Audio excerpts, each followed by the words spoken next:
प्यारे बच्चों, आज हम वेक्टर अलजेब्रा में एक सवाल को हल करेंगे।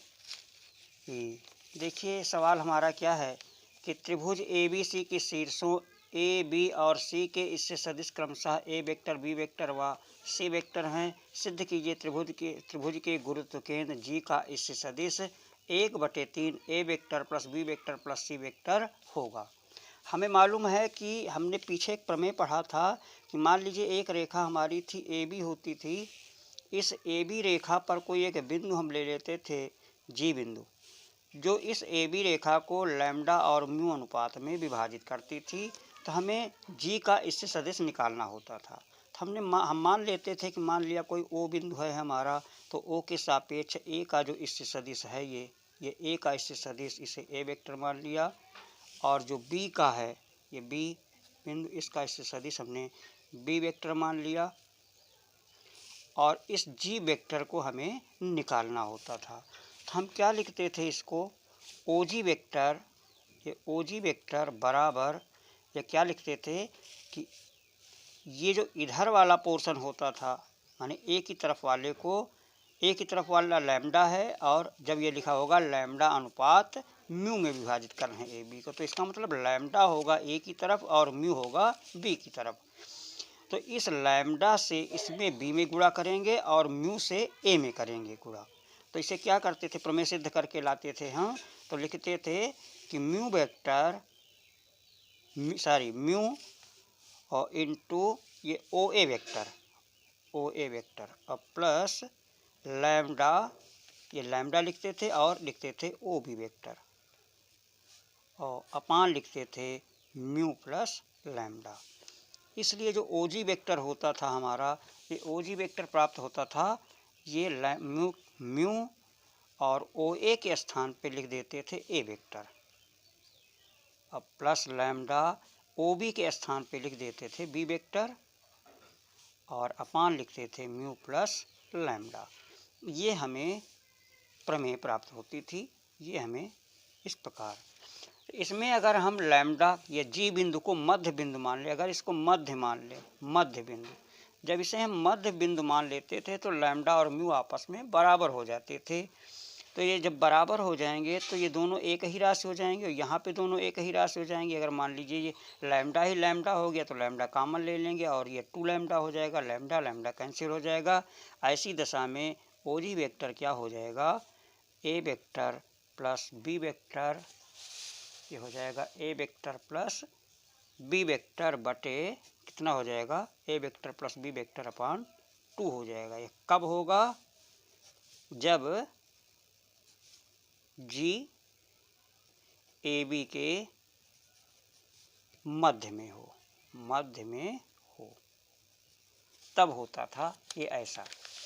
अब हमें क्या करना है, हमें करना है, हमें जो निकालना है, हमारे पास जो दिया है सवाल कि एक त्रिभुज दिया है ए बी सी, इसी के आधार पे इसको हम हल करेंगे कि एक हमें त्रिभुज ए बी सी दिया हुआ है। मान लीजिए ये हमारा त्रिभुज ए बी सी दिया हुआ है ऐसे, इस प्रकार ऐसे,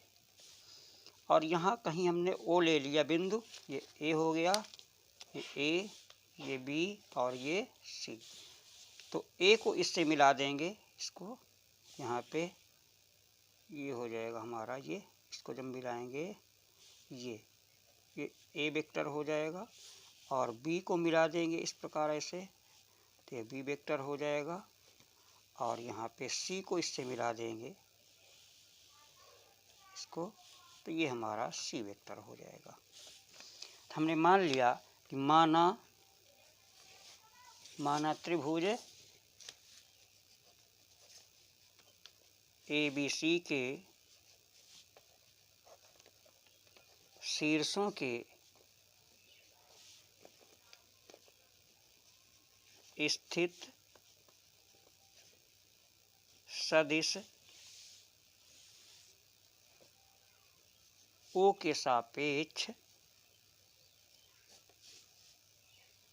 ओ ए बराबर ए वेक्टर,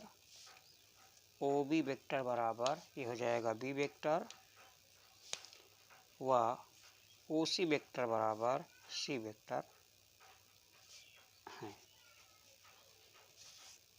अब इसमें हम क्या करेंगे कि इसमें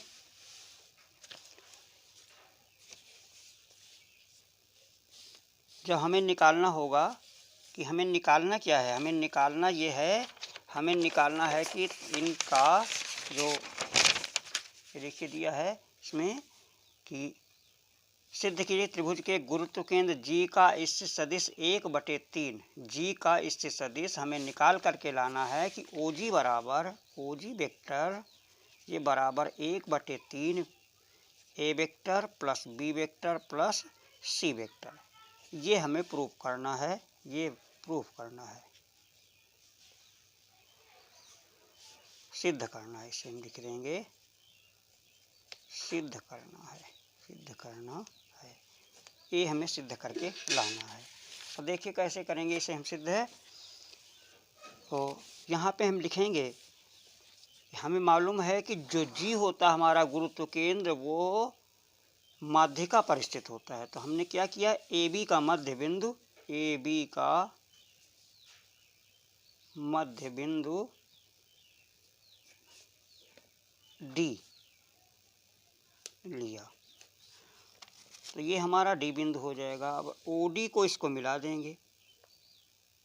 ये ओ डी वेक्टर, तो ओ डी वेक्टर कितना हो जाएगा, ओ डी वेक्टर, अब डी का इससे सदिश हम निकालेंगे तो ओ डी वेक्टर, ध्यान दीजिए ये त्रिभुज बन रहा है कि ए ओ बी, इस प्रकार की प्रमेय बन रही है,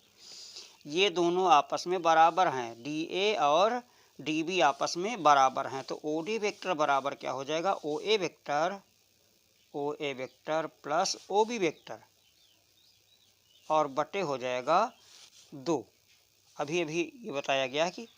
ये डी अगर डी मध्य बिंदु है ए बी का, तो इस वेक्टर का और इस वेक्टर का योग का आधा होगा ओ डी वेक्टर, तो इसे हम लिख देंगे, इसे लिख सकते हैं कि ए वेक्टर प्लस बी वेक्टर बटे 2। अब आइए हम यहाँ पे इसको मिलाएंगे, सी को इससे मिला देंगे डी से, ये हमने सी को डी से मिला दिया। अब हमें मालूम है कि सी डी हमारी क्या हो गई, त्रिभुज, इस त्रिभुज ए बी सी में सी डी क्या है, ये माध्यिका है, ये ए बी की माध्यिका सी डी है और माध्यिका पर ही स्थित होता है बिंदु जी, जो शीर्ष से 2:1, शीर्ष की तरफ 2 और इस आधार की तरफ 1 अनुपात में इसे बांटता है। तो अब हमें जो त्रिभुज प्राप्त होगा वो त्रिभुज हमें प्राप्त हो रहा है, ये देखिए यहाँ पे इसको भी मिला देंगे ओ जी को, इस ओ जी को मिला देंगे और इसी ओ जी वेक्टर को हमें ज्ञात करना है, इस ओ जी वेक्टर को हमें ज्ञात करना है। तो हमें त्रिभुज क्या मिल रहा है कि ओ डी सी, ये वाला त्रिभुज ऐसे इस प्रकार। तो इसमें देखिए ये ओ जी वेक्टर हमें निकालना है, तो ओ जी वेक्टर क्या होगा, यहाँ पे क्या लिख देंगे, जी बिंदु, यहाँ पे लिखेंगे जी बिंदु माध्यिका सी डी को 2:1 में विभाजित करती है, इसलिए जी, तो ओ जी वेक्टर, अब ओ जी जो है जी का स्थित सदिश हमें निकालना है, ओ जी का स्थित सदिश, तो जब ओ जी का स्थित सदिश निकालेंगे तो 2 में इसमें ओ डी में गुणा करेंगे, लिखेंगे 2 गुणित ओ डी वेक्टर और धन 1 गुणित ये हो जाएगा ओ सी वेक्टर, 1 गुणित ओ सी वेक्टर और बटे क्या हो जाएगा, 2 धन 1 हो जाएगा। तो ये बराबर हो जाएगा, या इसे हम लिख देंगे कि ओ जी वेक्टर बराबर 2 इंटू ओ डी वेक्टर निकाला गया, देखिए ए वेक्टर प्लस बी वेक्टर और बटे 2 है और प्लस 1 इंटू ओ सी वेक्टर ये दिया है सी वेक्टर, ओ सी बराबर सी, यहाँ पे सी वेक्टर लिख देंगे और नीचे हो जाएगा 2 + 1, ये 2 कैंसिल हो जाएगा, इसलिए O G vector this equal to A vector plus B vector और प्लस सी वेक्टर बटे 2 और 1 3 हो जाएगा। अतः अतः OG वेक्टर बराबर 1/3 A vector plus B vector plus C vector. इस प्रकार सिद्ध हुआ कि जो गुरुत्व केंद्र होता है वो शीर्ष त्रिभुजों को योग का 1/3 होता है। इसी प्रकार अगर इसको हम निकालना चाहें, मान लीजिए हम इस AC का मध्य बिंदु ले लें तो AC से निकाल लेंगे। AC से मान लीजिए यहाँ पे E हो जाएगा, तो AC का मध्य बिंदु E है तो E को हम O से मिला देंगे। यहाँ पे इसको मिला देंगे, नहीं सॉरी, C को AC का मध्य बिंदु मान लीजिए E है तो इसको इसमें मिला देंगे, यहाँ पे B में मिला देंगे, और यहाँ पे गुरुत्व केंद्र कहीं यहीं पे आएगा तो उसको इधर से 2:1 में विभाजित करेगा और इसी प्रक्रिया से उसे हम हल कर लेंगे। तो इस प्रकार हमारा ये सिद्ध हो गया, हेंस प्रूव्ड।